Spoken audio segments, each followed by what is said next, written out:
दुनिया में ही बड़ा लिमिटेड था। उसको जो पाकिस्तान की मलकियत थी, पाकिस्तान अवाम की मलकियत थी, उसको बेचा, हमें डिस्ग्रेस कराया और उसके बाद वो पैसे खा गए। तो इनको जब भी आप झंझोड़ेंगे, इनका जो भी जेब चेक करेंगे तो उससे आपको करप्शन ही निकलेगी, कभी एक जेब से कभी दूसरी जेब से। और ये एक्सपोज हुए हैं, ये पहले भी एक्सपोज हुए थे, ये अभी भी हुए हैं। बुशरा बीबी इनकी मास्टरमाइंड है, वो मास्टरमाइंड रही, वो तमाम चीजों को मॉनिटर करती रही अपने फ्रंट मैनों के थ्रू, कभी वो फराह गोगी के थ्रू और कभी किसी और के थ्रू। और ये अनफॉर्चुनेट है, लेकिन दिस इज द रियलिटी। और इससे आगे आने वाले टाइम में चीजें बेहतर होगी। ये जो करप्शन की, जो आपने एक गवर्नेंस की बात की, एक जो रिसेंटली जो रिपोर्ट भी आई थी IMF की कि इदारों में या जो लीडरान में करप्शन पाई जाती है, इन ऐसे फैसलों से उसमें भी बेहतरी आएगी हमारी अपीयरेंस और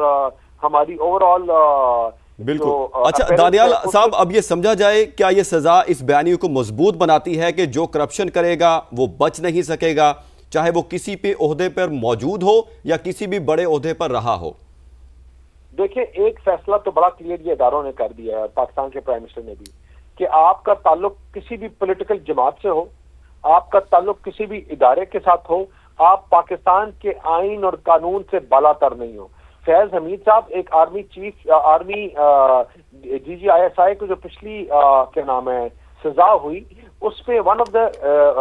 reasons was misuse and corruption और ऑन द काउंट, और वही काउंट, उसी काउंट के ऊपर आज इधर सजा हुई है कि वो भी इंफ्लुएंस इस्तेमाल करके मिसयूज ऑफ पावर की गई थी, ये भी मिसयूज ऑफ पावर की गई है। और चाहे कोई ओहदा हो, कोई जमात हो, कोई लीडर हो, वो उस चीज से बालातर नहीं है। और मैं आपको एक बात बताऊं, इस चीज से पाकिस्तान में जो करप्शन की सिमत है, जो पाकिस्तान में एक करप्शन की दुकान लगी हुई है और कोई मॉरल्स, कोई वैल्यूज नहीं है, उसमें भी लोगों में डर और खौफ पाया जाएगा और उससे इंशाल्लाह चीजें बेहतर होंगी। दानियाल साहब साथ ही रहेगा, हमारे साथ साजिद भट्टी साहब भी मौजूद है। साजिद साहब, आप कहिएगा कि अब बानी PTI और बुशरा बीबी के पास कानूनी तौर पर क्या रास्ते बचते हैं? देखिए, रास्ते की जहां तक है, वो तो उनके पास राइट ऑफ अपील मौजूद है कि वो इस फैसले को जो है वो अपील कर सकते हैं और अदालत अपील जो है वो तमाम तर मेरिट्स को देखने के बाद अपना फैसला देगी। लेकिन एक बात जो अभी बाकी जो हमारे गेस्ट थे उन्होंने भी बात की, ये एक शुरुआत है जो खुश आइन है इस हवाले से कि हम देखते हैं कि तमाम तर इदारे जो है वो अगर हम फौज को देखते हैं तो उन्होंने अपना जो है वो एक सीनियर ऑफिसर को सजा दी, अदालतों को देखते हैं तो अदालतों ने अपने एक जज को जो है वो निकाल दिया करप्शन के ऊपर। और अब सियासतदानों में से भी अगर जिनके खिलाफ ये केसेस थे उनके खिलाफ फैसला आया, तो ये इससे मैं समझता हूँ कि अब पाकिस्तान की अवाम का अदालती निज़ाम पे जो ट्रस्ट है वो बढ़ेगा। और ये बात इस हवाले से भी एक खुशाइन तस्वर की जाएगी कि आज ये बात साबित करती है कि कोई भी कानून से बालातर नहीं। और जो लोगों में ये पाई जाती है बात कि शायद कानून सिर्फ जो है वो आम लोगों के लिए, गरीब लोगों के लिए है, उमरा के लिए नहीं, तो आज इस बात की भी जो है वो हमारे अदालती निज़ाम ने नफी की कि कानून जो है वो सबके लिए बराबर है और जो कोई भी अगर गैर कानूनी काम करेगा तो वो काबिल सजा है और उसको सजा दी जाएगी। तो इस हवाले से मैं समझता हूँ इस हवाले से फैसला बहुत जो है वो ठीक है। और दूसरा एक बात अगर आप कहें तो मुझे एक बात इस तोशाखाने केस में जो खास बात थी वो ये है कि देखिए, आपको जो फॉरेन स्टेट्स हैं आपको एक तोहफे देते हैं, तो उन तोहफों को बजाय ये कि वो पाकिस्तान की प्रॉपर्टी रहे, हम उसको अपने ज़ाती इस्तेमाल में लेके आते हैं। ये जो है वो कहीं पे भी ना होना चाहिए ना कुछ। और उन तोहफों की जो हुर्मत जो रिक्वायर्ड है ना, वो ये है कि उनको बतौर तोहफा वो आपके जो है स्टेट की प्रॉपर्टी रहे। जी बिल्कुल साजिद भट्टी साहब, आप बिल्कुल ठीक कह रहे हैं और आप हमारे साथ ही रहेगा। एक बार फिर हम हारिस अजमत साहब के पास चलेंगे, माहिर कानून है। हारिस साहब, ये कहेगा जो एक सज़ाओं का सिलसिला शुरू हुआ है, आप इसको किस तरह से देखते हैं कि फ़ौज में भी करप्शन के ऊपर सज़ा दी गई है, फिर उसके बाद जज को करप्शन के ऊपर सज़ा दे दी गई है और अब बानी PTI और बुशरा बीबी को भी सज़ाएं दी जा रही हैं, इसको आप किस तरह से देखते हैं? देखें जी, मुल्क के अंदर ये एक बड़ा खुशाइन फैसला है। इससे पहले आप देखें, हमेशा बड़ा बंदा बच जाता था, छोटा बंदा अंदर हो जाता था। पटवारी जो था उसको सजा हो जाती थी, वजीर आजम बच जाता था।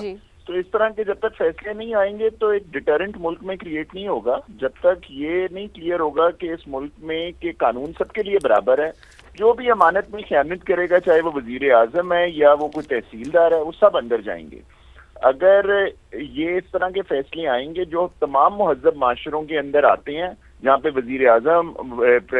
सदूर जब भी कोई क्राइम करते हैं तो वो अंदर जाते हैं, तो इस तरह के मामलात के अंदर अगर ये भी क्राइम इन्होंने किया है और जो कि बड़ी क्लियर, बड़ी डिटेल्ड ट्रायल हुई है, 2 साल के ऊपर ट्रायल गई है, अपनी मर्जी के वकला लाने का चांस दिया गया है, अपनी मर्जी के गवाह लाने का चांस दिया गया है, तो इसके बाद इसके पीछे अब और क्या चीज रह गई है।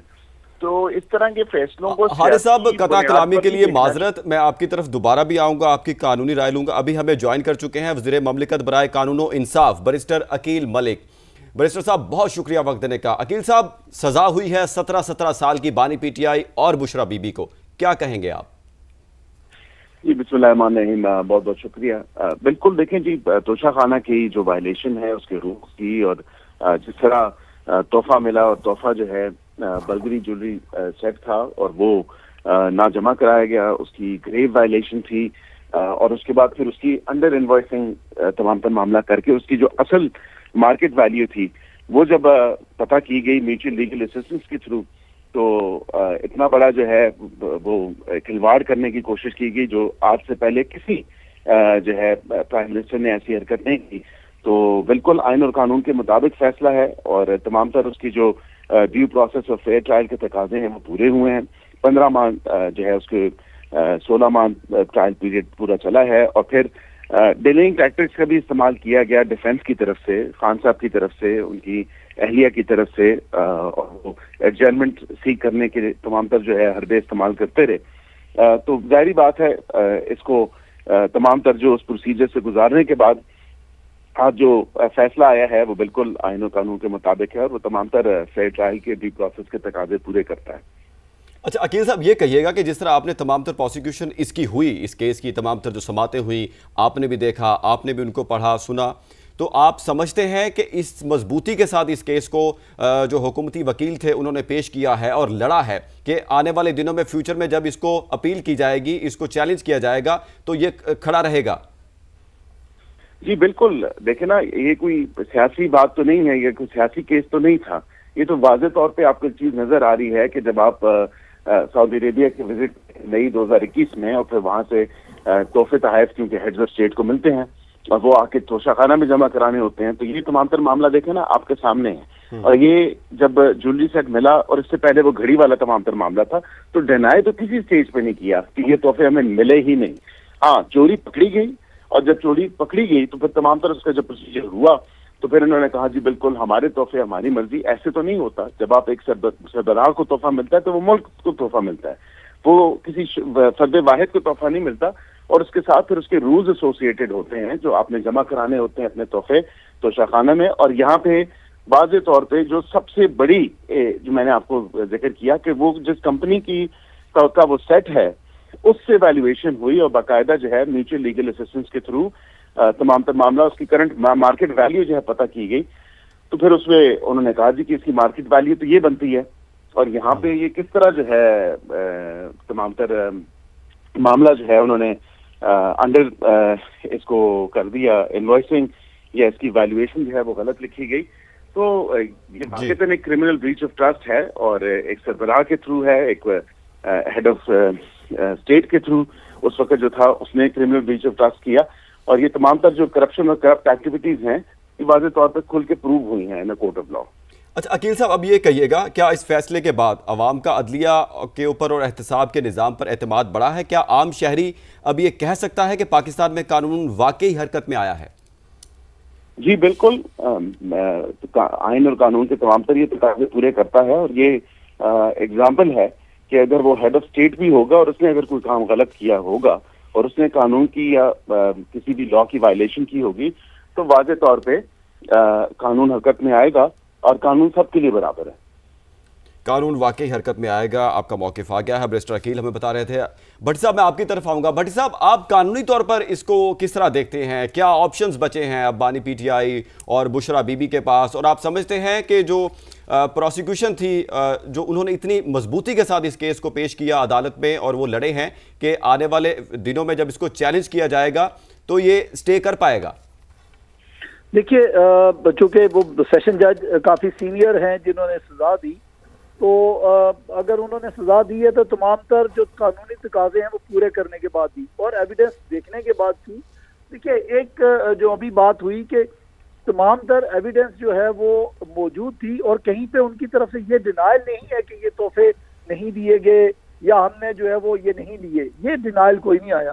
तो अगर ये डिनाइल नहीं है तो फिर इस हवाले से अगर हम देखते हैं कि वैल्यूएशन की बात है, वैल्यूएशन अगर जिस कंपनी का वो प्रोडक्ट है वो अपनी जो है वो वैल्यूएशन देती है तो उस वैल्यूएशन को आप कहाँ पे लेके जाएंगे, और अगर उससे बहुत मिनिमाइज करके आपने वैल्यू उसकी करके, जैसे 1 लाख की चीज मैं 10,000 में लेता हूँ तो वायलेशन तो है, और वो अगर मैं मिसयूज ऑफ अथॉरिटी भी है और करप्शन भी है। अगर तो लाख की चीज लाख में लेते हैं तो बात बनती है, अगर लाख वाली चीज 10,000 में लेंगे तो डेफिनेट वो मिसयूज ऑफ अथॉरिटी होगी। एक प्राइम मिनिस्टर को जो है वो जो आपके जो ब्यूरोक्रेसी के कोई ऑफिसर है तो वो कैसे इनकार करेगा कि जी हाँ जी आप इसकी वैल्यू 10,000 लगा दें, तो वो कहेगा जी कि नहीं जी 1 लाख रुपए है। तो ये मिसयूज ऑफ अथॉरिटी है। यही बात जो है वो साबित भी होती है और फिर तमाम तरह मौके देने के बाद डिफेंस के तो अल्टीमेट जो है वो फैसला सुनाया गया उनके खिलाफ। तो मैं समझता हूँ कि जो एक बग़ैर अच्छा जज है जिसने वो फैसला किया और मेरा ख्याल ये है कि वो सस्टेन भी करेगा, क्योंकि उसमें जो अगर डिनाइल वाली बात कोई नहीं है तो फिर अल्टीमेट क्या होगा कि जी अच्छा जी मैंने ये 10,000 में लिया तो ये तो इसकी वैल्यू ये थी, तो वैल्यू जब वो कंपनी खुद से ज्यादा उसकी बता रही है 1 लाख रुपया, तो फिर आप कैसे कहेंगे कि नहीं कि ये जो है वो इसकी ये वैल्यू जो कंपनी बता रही है वो गलत। अच्छा भट्टी साहब, थोड़ा ये भी बताइएगा हमारे नाजरीन के लिए, आम जो लोग इसको सुन रहे हैं, कानून के तहत सरकारी तहाइफ की जो वैल्यूएशन होती है और उसका जो इंदराज की जिम्मेदारी होती है वो किस पर आयद होती है, और क्या जो इनको सजा हुई है बानी पीटीआई और बुशरा बीबी को, इन्होंने इस जिम्मेदारी की खिलाफ वर्जी की? जी देखिए, जहां तक इस बात का है वो बाकायदा डिपार्टमेंट मौजूद है आपका कि जिसमें जब किसी हेड ऑफ स्टेट को स्टेट डेलीगेशन को कोई तोहफे मिलते हैं तो वो उनकी जिम्मेदारी है कि वो स्टेट की प्रॉपर्टी है वापस ला के आप उस तोशा खाने को जो डिपार्टमेंट है जिम्मेदारान हैं उनके हवाले करते हैं कि ये वो तोहफे हैं जो फलां गवर्नमेंट फलां हुक्मरान की तरफ से दिए गए और ये स्टेट प्रॉपर्टी है, आप उनको उनके हवाले करते हैं। बाकायदा इंदराज होने के बाद वो एक उसके अंदर जो है वो रख दिए जाते हैं। तो फिर उसके बाद अगर हम उसको जो है वो वापस खरीदने की कोशिश करते हैं कि जी अच्छा जी अब इसको मैं लेना चाह रहा हूँ, इस जो तोहफा है इसकी वैल्यू जो है वो आप इतनी कर दीजिए, या उसकी वैल्यू जो है अगर 1 लाख है तो मैं उसके 10,000 देता हूँ तो वो 10,000 पे मुझे दे देगा, मैंने जैसे गुजारिश की। तो फिर वो यही बात आती है कि आप एक सीनियर जो है वो अपनी जो अथॉरिटी है उसको मिसयूज करते हुए उसको अंडर वैल्यू करके वो अपने लिए उस चीज को लेता है जिसकी वैल्यू लाख रुपए है, मैं उसकी 10,000 या 5,000 में लेता हूँ। तो ये बात जो है वो यही मिसयूज ऑफ अथॉरिटी और अल्टीमेट करप्शन का जो है वो बायस